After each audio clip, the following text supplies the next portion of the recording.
So in this class, we will see the topic of vermiform appendix.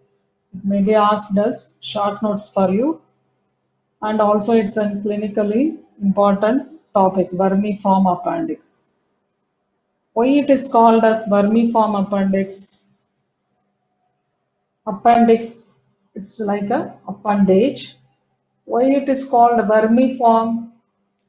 It is narrow, worm-like, tubular. So that's the meaning of appendage, and vermiform is narrow, worm-like. Why it is worm-like? Why it is worm-like? Because the mesoappendix, that is the peritoneal fold, which is suspending the appendix, is very short,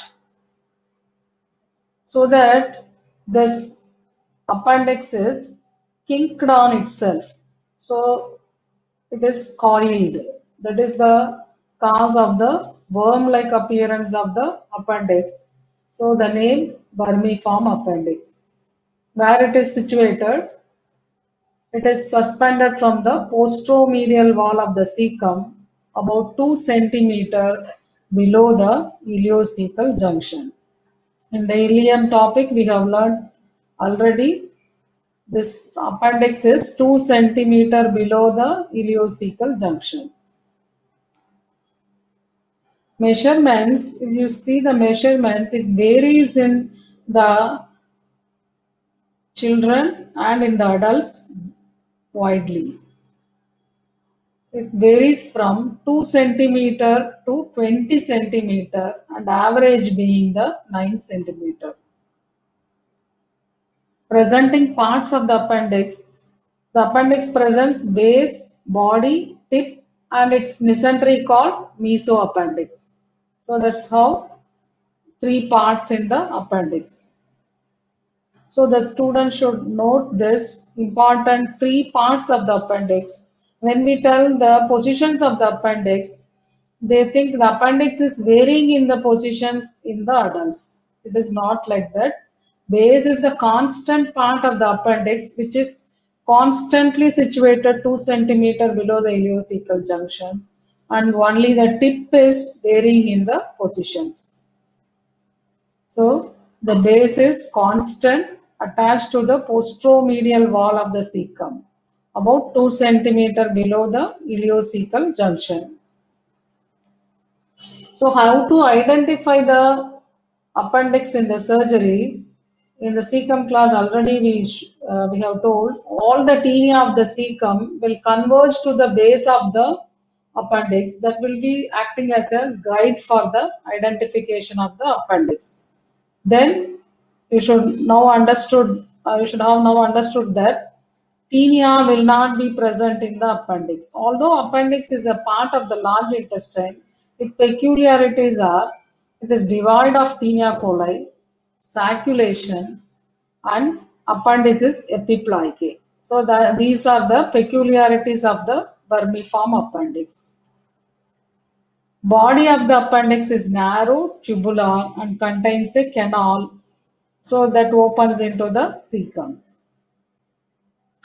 The cecal opening is guarded by an incomplete mucus fold, so that will be called as the valve of Gerlach. That we have learnt in the interior of the cecum also. Yes, now the tip. Tip is least vascular and it is directed in various positions. That's how we can understand the various clock positions of the appendix. So classified into various clock positions.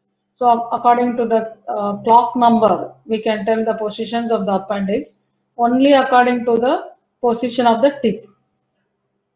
Subcecal or paracolic, which is the 11 o'clock position. Retrocecal or retrocolic, 12 o'clock position. Splenic type, in this again this may be front of ileum or behind the ileum. So that will be the pre-ileal and post-ileal. That is called as just pointing towards the spleen like this, 2 o'clock position. Promontoric type means, what is this promontory? Pointing towards the sacral promontory. So that will be the 3 o'clock position. Pelvic type will be the 4 o'clock position. Mid-inguinal will be the 6 o'clock position. So all these positions according to the clock type. In this, retrocecal or retrocolic is the commonest position in the population, 60%. So that we have to have in the mind. Always we should search the tip of the appendix behind the cecum in the retrocecal recess. So that is 60%. Splenic type is the dangerous type. Why it is dangerous? It is passing in front of ileum. So that when the vermiform appendix ruptures, in the case of appendicitis, it may lead to the infections of the ileum also. So that is the dangerous type. Pelvic type is the next commonest position, 4 o'clock. It is present in 30% of the population. So the remaining types, what we have seen in the previous slide, what are the remaining? This promontoric type, mid-inguinal type, these are all the rare positions of the appendix. So this image indicates the positions. So this is the retrocecal, commonest behind the cecum, and this is the pelvic type, next commonest, and this is the pre-ileal, which is the dangerous type. So that when this infection and ruptures, it may involve the ileum also. So these are the various clock positions of the appendix. So in this you should note that base of the appendix is constant in position. Only the tip is pointing towards various directions. So blood supply of the appendix, again the ciliocolic which supplied the cecum also gives a branch to the appendix. You are seeing this is the appendicular artery which will be running in the mesoappendix to supply the vermiform appendix. Nerve supply, both vagus and superior mesenteric plexus. So this is very much clinical important. It is supplied by T10 segment. So this T10 dermatome supplies the umbilical region. So that typically the pain of the appendicitis will start in the umbilicus because of this reason. Then only the pain will shift to the right iliac fossa normally. So this is the cause of the referred pain in the umbilical area in the appendicitis, because this T10 segment, which is also supplying the umbilical area, T10 dermatome. So how to confirm this appendicitis pain is, you have to know the McBurney's point. What is this McBurney's point is, you have to draw a line from the umbilicus to the anterior superior iliac spine. You have to draw one line from the umbilicus to the right anterior superior iliac spine. Then in this, you should divide into medial 2/3 and lateral 1/3.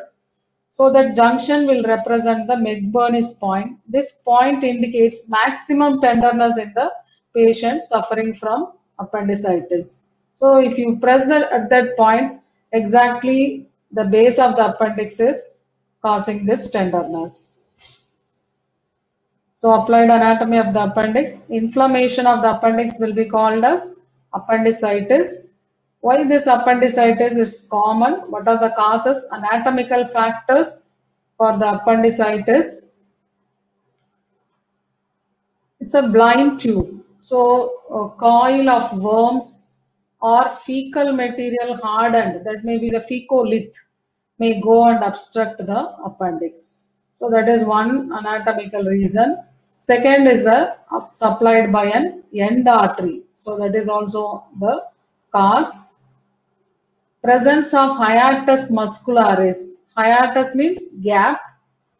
Gap in the muscular coat of the appendix. So that also causes this appendicitis. And the fourth is presence of numerous lymphatic follicles in the submucous coat. So this lymphatic follicles, why this is present in the submucous coat, even though it is a vestigial organ, and this presence of numerous lymphatic follicles in the submucous coat causes, or it is because of this reason, the appendix is called as the abdominal tonsil. Why this is present in the and its function in the humans is not clearly understood still now.